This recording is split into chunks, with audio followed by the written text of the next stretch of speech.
Invincible has made a name for itself as a hit in the superhero genre, a story that's grabbed audiences for 4 seasons, making Mark Grayson a favorite on both screen and in the comics.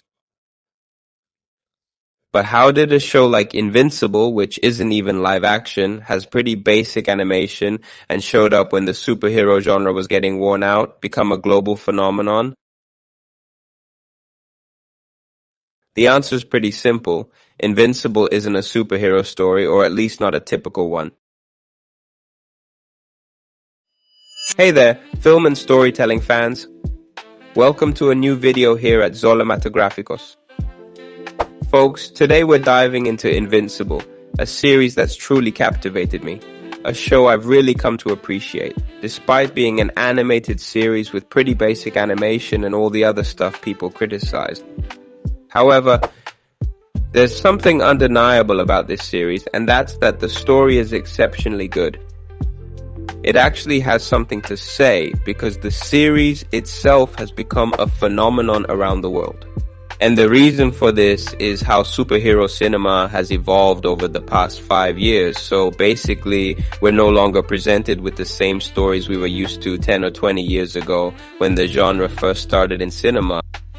So what we're doing today is basically talking about this product that I think is pretty exceptional, a series format product that, well, has captivated audiences. And now that we're close to the 4th season, I think by now, when I post the video, the last episode will have already been released. Well, we'll be talking about this series and why it's been so good and why it's had such an impact. If you're a fan of Invincible and this grabs your attention, then get ready and get comfy because I'm about to tell you absolutely everything. I'm Didier Solanila and this is Zolamatographicos.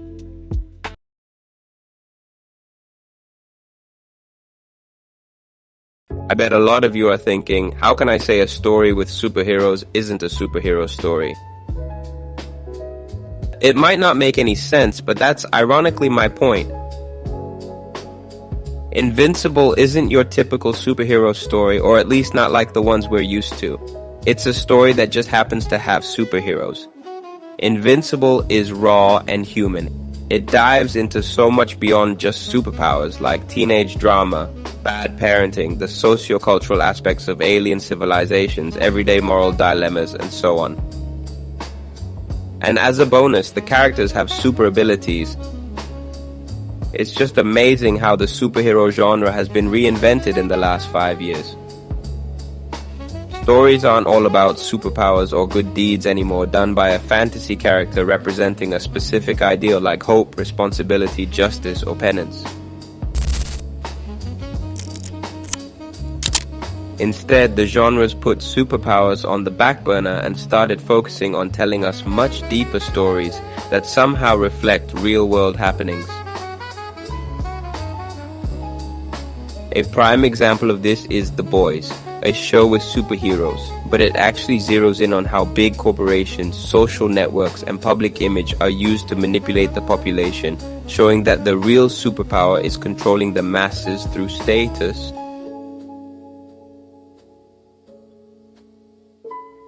Shows like these have played a crucial role in refreshing the genre, since for over a decade Marvel, Fox, Sony, and DC flooded the market with conventional superhero stories, be it origin stories, sequels, shared universes, and even series, which naturally led to the genre becoming stale.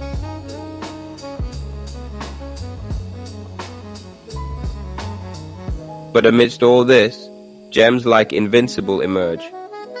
It's not a superhero story, it's a tale with deeply human characters who deal with profoundly human dilemmas and just happen to have superpowers. That's the difference. Conventional superhero tales show us characters who, for some reason, got superpowers. Whether they're from another planet, had an accident, were experimented on, or made a deal with a paranormal entity. In most of these stories, the hero is the first of their kind, a protector who arises alongside a significant threat or comes forward to tackle an existing threat. However, Invincible breaks that mold right from the start. Mark Grayson is born into a world where superheroes already abound on Earth. Mark becoming invincible isn't really necessary because Earth already has defenders. However, we know that Mark will eventually get his powers, but not because Earth needs him, it's because that's what he aspires to be, like his father. And that's how it all starts. Mark doesn't become invincible because he's responsible for doing it. He does it because he wants to become that aspirational ideal Omni-Man represents. It's a pretty universal impulse that makes us connect with the main character right from the start. And from there on, everything seems to lead us into the familiar arc of the hero's apprentice. We all thought we'd see Mark learning to use his superpowers so he could eventually take his father's place, or even better, fight by his side as the most powerful duo on Earth. But surprise, surprise, the series had different plans. And it's revealed that Omni-Man isn't the hero he claims to be, but rather, he's a conqueror disguised as a hero. A high-ranking officer of the Viltrumite Empire, and his only purpose is to prepare Earth for its future, inevitable colonization. This once again breaks the typical path of the conventional hero as we see the guiding figure, in this case, Nolan, not becoming the teacher Mark needs to establish himself as a hero, but instead becomes the threat that Mark now has to face. A threat that was hidden right under our noses all this time. So the mentor doesn't become the teacher, but rather he becomes the villain. This has huge consequences for Mark, who now has to face a threat he's really not prepared for. And not just any threat, but also his own father, the man who was supposed to protect and guide him, but now is his greatest enemy, and is even willing to end his life. And this is where Mark breaks down emotionally for the first time. His whole upbringing was a lie orchestrated by a man he no longer sees as that role model he once dreamed of. And for the first time, Mark doesn't want to be like his dad anymore, doesn't want to be like Omni-Man. But at the same time, we see that Nolan isn't completely ruthless. He's a man doing what he was taught to do from a young age, and also placed in a moral dilemma that only he understands, since his actions not only aim for the total domination of the human race, but he's also responsible for the survival of his own species as well. Therefore, from his point of view, the terrible things he did to people, his wife, and his son are totally justifiable, turning Nolan not just into a flat villain because the plot demands it, but rather into a well-justified antagonist, who, from his perspective, continues to do the right thing. What you need to understand about this series is that no character stands for a specific ideal. None are purely good or bad. These are characters who, even though they are guided by ideals, never fully become those ideals. Instead, they react and try to fit in with them. This is much better explored during the second and third seasons, where we see how Mark's new responsibilities shape him, not just as a hero, but also as a person. Mark quickly realizes that balancing his life as a hero and his personal life would be extremely complicated, almost to the point of being impossible, neglecting his studies and his relationship with Amber. And beyond that, he would continue to deal with the aftermath of the damage caused by his father. However, he decides to fully dedicate himself to his life as a superhero, which leads him to gain experience and increase his power. But as the saying goes, with great power comes great responsibility. As Mark's strength grew, so did his threats. Remember, Mark didn't have a complete hero's training. He had to learn from himself and his own experiences. Some threats Mark would face would lead him not just to physical challenges, but also moral dilemmas. And just when we all expected the ultimate hero's arc, a villain's arc arrived instead. And it all stems from a fundamental question: how many lives can be saved by killing the villains? Mark would enter his darkest phase, driven by this dilemma, pushing him to the limit, breaking his core rule of not killing. And even though his initial intention was to be good, we see how along the way, different dilemmas and the moral burden he carries from the countless lives lost under his watch shape him into something totally different from his original desire. And the interesting thing is, there isn't a right or wrong answer.